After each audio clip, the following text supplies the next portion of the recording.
नमस्कार मित्रांनो, आरोग्य सेवा या यूट्यूब चॅनलवरती सर्वांचं स्वागत आहे. RCH 2.0 मध्ये ANCचं रजिस्ट्रेशन करत असताना बऱ्याच वेळेस अशी एरर येते, आभा number is already linked with another beneficiary. अशा प्रकारची एरर कशामुळे येते आणि याचं सोल्युशन काय हे आपण या व्हिडिओमध्ये बघणार आहोत. व्हिडिओ शेवटपर्यंत पहा.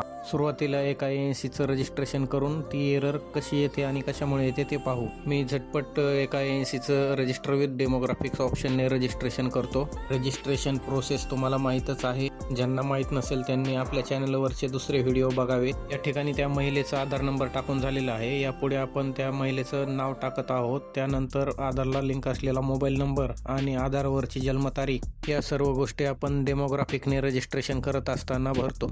त्यानंतर या शेवटच्या पेजवरती बघा, वरती आपल्याला आभा नंबर दिसत आहे. हा आभा नंबर खूप महत्त्वाचा आहे, तो आधी नोट डाऊन करून घ्यायचा. आपली जी एरर आहे ती एरर याच पेजवरती सबमिट केल्यानंतर येते. आपण या ठिकाणी सर्व फॉर्म भरू आणि शेवटी सबमिट म्हणू. बघा, या ठिकाणी लगेच सबमिट केल्यानंतर आपली एरर येते जनरेट झालेली आहे. आभा number is already linked with another beneficiary. याचा अर्थ असा की जो आभा नंबर तुम्ही जनरेट केलेला आहे तो ऑलरेडी लिंक केलेला आहे आणि तो RCH 2.0 मध्ये रजिस्टर्ड आहे. मग तो दुसरीकडे केलेला असू शकतो किंवा तुम्हीच त्या महिलेच्या पहिल्या बाळाच्या वेळेस पण केलेला असू शकतो. आणि ही एरर शक्यतो दुसऱ्या बाळाच्या वेळेस आपण एखादी गरोदर माता नोंदायला जातो त्याच वेळेस येते. तर मग या गरोदर मातेला नोंदायचं कसं, याचं सोल्युशन काय ते आपण आता पुढे बघणार आहोत. आपण जो आभा नंबर नोट डाऊन केलेला होता तो आपल्या होम पेज वरती येऊन या ठिकाणी टाकून सर्च बटन वरती क्लिक करायचंय. लगेच तुम्हाला त्या महिलेचं नाव बघायला भेटेल. पुढे सिंपल आपल्याला त्या महिलेच्या नावावरती क्लिक करायचंय.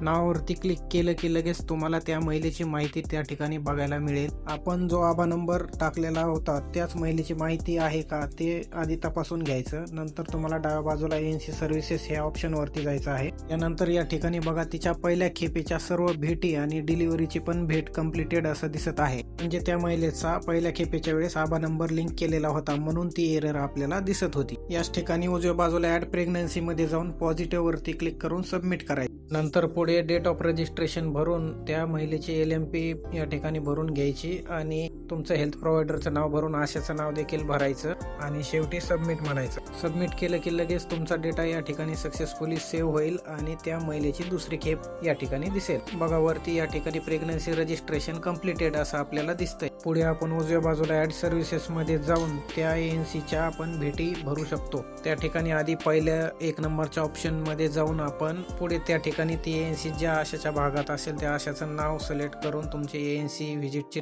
तारीख या ठिकाणी भरायची आणि सबमिट म्हणायचं. त्यानंतर पुढे त्या महिलेची या ठिकाणी उंची भरायची आणि तिची काही हिस्ट्री असेल तर ते पुढे या ऑप्शन मध्ये भरायचं आणि नसेल तर नन ऑफ अबोव म्हणून सबमिट करायचं. मला लगेच डेटा सक्सेसफुली सेव्ह झाल्याचा मेसेज येईल. परत तुम्हाला ऍड सर्व्हिसेस मध्ये जाऊन ANC वरती क्लिक करून 2 नंबरचा ऑप्शन रुटीन चेकअप वरती जायचंय. त्यानंतर पुढे तुम्हाला परत एकदा आशाचं नाव निवडून तुमची व्हिजिटची तारीख निवडून सबमिट म्हणायचं. पुढचा फॉर्म मध्ये लगेच त्या महिलेचा HB जे काही असेल ते भरायचा. त्याच्यात समोर त्या महिलेचं वजन भरायचं आणि खाली या ठिकाणी त्या महिलेचा BP, सिस्टोलिक आणि डायस्टोलिक या 2 वेगवेगळ्या ऑप्शन मध्ये भरायचा. पुढे ब्लड शुगर टेस्ट भरून खाली हाय रिस्क सिम्पटम्स असतील तर ते भरायचे आणि सबमिट करायचं. हेच तुम्हाला त्या महिलेची पहिली भेट भरलेली या ठिकाणी दिसेल.